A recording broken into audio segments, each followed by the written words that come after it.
कुछ नया बनने से पहले बहुत कुछ बिगड़ता भी है। कुछ सफलताओं को पाने से पहले बहुत सारी असफलताएं देखनी पड़ती हैं। कुछ बहुत बड़ा करने से पहले बहुत छोटी छोटी चीजों को समझना पड़ता है।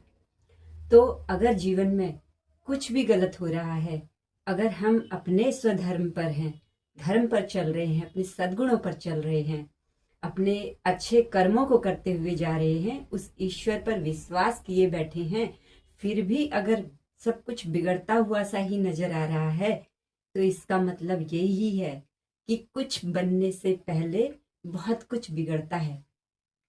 कुछ संवरने से पहले बहुत कुछ बेकार हटाया जाता है।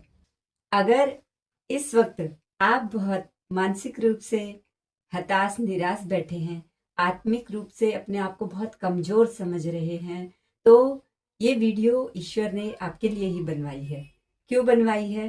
क्योंकि आपको वो याद दिलाना चाहते हैं कि बेटा, जब सूरज भी उगता है, जब उसकी पहली किरण अपनी जो आभा है वो बिखेरती है, उससे पहले उस किरण को, उस सुबह को आने से पहले घनघोर अंधेरे का सामना करना पड़ता है, तब जाकर एक नई किरण आती है।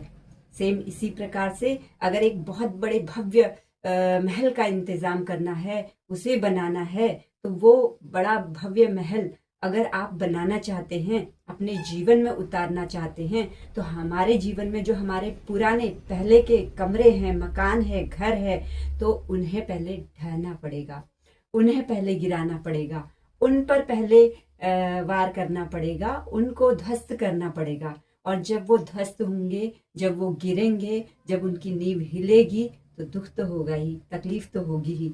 तो अगर मन में विश्वास है कि आज नहीं तो कल मेरे कर्म अच्छे हैं, तो मुझे उनका फल अवश्य ही मिलेगा, तो ये विश्वास बनाए रखिए, क्योंकि बहुत कुछ बनने से पहले बहुत कुछ बिगड़ता भी है। तो हमेशा याद रखिए, उम्मीदों से अपने मन को खाली कभी मत कीजिए, क्योंकि जहाँ उम्मीद है वहीं हमें एक नई राह भी मिलती है। तो वो राह ईश्वर कहीं ना कहीं से हमें दिला ही देता है। शायद आज इन शब्दों के माध्यम से आपको वो ईश्वर ही दिला रहा है एक नई राह, एक नई उमंग और नए काम करने का एक नया जोश। तो अपने अंदर उठिए, देखिए, झांकिए कि अभी तक जो आपने काम किया है अपने तन पर, अपने मन पर, अपने वाणी पर, मतलब कि अपने बॉडी माइंड एंड सोल पर, मतलब कि अपनी त्रिगुण शक्ति पर, अपने भी